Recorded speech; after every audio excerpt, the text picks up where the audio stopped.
Ada sebuah pertanyaan yang menarik. Kenapa Rasulullah lahir dari bangsa Arab?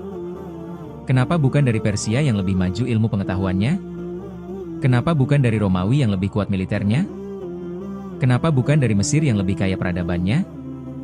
Jawabannya ada di sebuah doa yang dipanjatkan ribuan tahun sebelumnya oleh seorang lelaki tua yang berdiri di lembah Tandus, mengangkat kedua tangannya ke langit, bersama putranya yang masih muda. Lelaki itu adalah Ibrahim. Dan doa itu tercatat dalam Al-Quran, Surah Al-Baqarah ayat 129. Ya Tuhan kami, utuslah di tengah mereka seorang rasul dari kalangan mereka sendiri, yang akan membacakan kepada mereka ayat-ayat MU. Mengajarkan kitab dan hikmah kepada mereka, serta menyucikan mereka. Sungguh, Engkaulah yang maha perkasa lagi maha bijaksana. Doa itu dikabulkan. Ribuan tahun kemudian. Bagian 1, Ibrahim, akar dari segalanya. Untuk memahami nasab Nabi Muhammad, kita harus mulai dari Nabi Ibrahim atau dalam tradisi barat dikenal sebagai Abraham. Ibrahim adalah salah satu nabi terbesar dalam sejarah manusia. 3 agama besar dunia Islam, Yahudi, dan Kristen semuanya mengakuinya sebagai leluhur spiritual. Dalam Islam, beliau dijuluki Halilullah kekasih Allah. Ibrahim memiliki 2 putra yang kelak menjadi nabi. Pertama, Ismail putra dari Hajar. Beliaulah yang menjadi leluhur bangsa Arab, termasuk leluhur Nabi Muhammad. Kedua, Ishak putra dari Sarah. Dari Ishak lahirlah Yakub, kemudian Yusuf, dan seterusnya hingga Musa, Daud, Sulaiman, dan Isa. Inilah garis kenabian Bani Israel. Jadi 2 cabang besar kenabian Arab dan Israel keduanya berakar dari satu pohon yang sama, Ibrahim. Dan kisah yang paling penting untuk kita ikuti hari ini adalah kisah Ismail karena dari sanalah garis nasab Nabi Muhammad dimulai.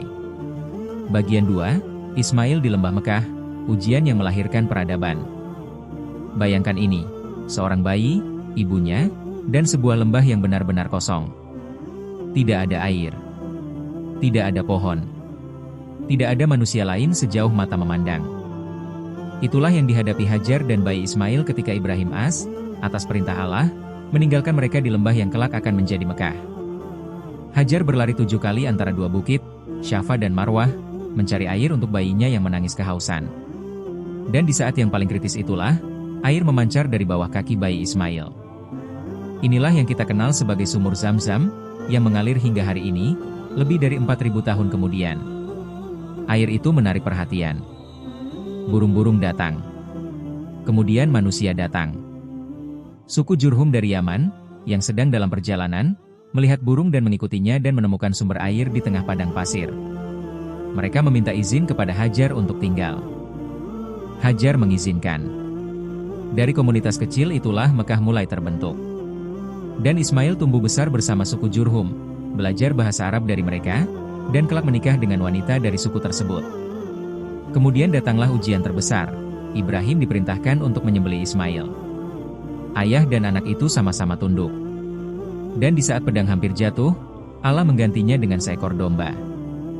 Inilah asal-usul ibadah kurban yang kita rayakan setiap Idul Adha. Setelah ujian itu, Ibrahim dan Ismail bersama-sama membangun Ka'bah dan memanjatkan doa yang tadi kita dengar. Doa tentang seorang rasul yang akan datang dari keturunan mereka. Bagian 3 dari Ismail hingga Adnan, generasi yang terlupakan. Dari Ismail, lahirlah 12 putra. Dari merekalah suku-suku Arab yang dikenal sebagai Arab Mustaribah, orang Arab yang menjadi Arab karena bergaul dengan suku-suku asli. Dalam silsilah nasab Rasulullah. Nama-nama generasi antara Ismail hingga Adnan disebutkan dalam berbagai riwayat, namun para ulama sepakat bahwa akurasi urutan generasi ini tidak bisa dipastikan sepenuhnya. Yang disepakati adalah, Adnan adalah leluhur Nabi yang sudah bisa dilacak dengan lebih pasti. Rasulullah sendiri, ketika menyebutkan nasabnya, biasanya berhenti di Adnan dan berkata, para ahli nasab berbeda pendapat setelah ini, maka jangan kalian melewati Adnan. Dari Adnan, kita bisa mengikuti silsilah dengan lebih jelas. Inilah garis nasab yang menghubungkan Adnan ke Rasulullah, Adnan Emaed Nizar Mudar Ilyas Mudrikah Huzaimah Kinanah An-Nadr Malik Fihr. Fihr inilah yang dikenal dengan julukan Quraisy dan dari sinilah nama suku Quraisy berasal. Seluruh keturunan Fihr disebut Quraisy, dan mereka adalah suku yang paling berpengaruh di Mekah.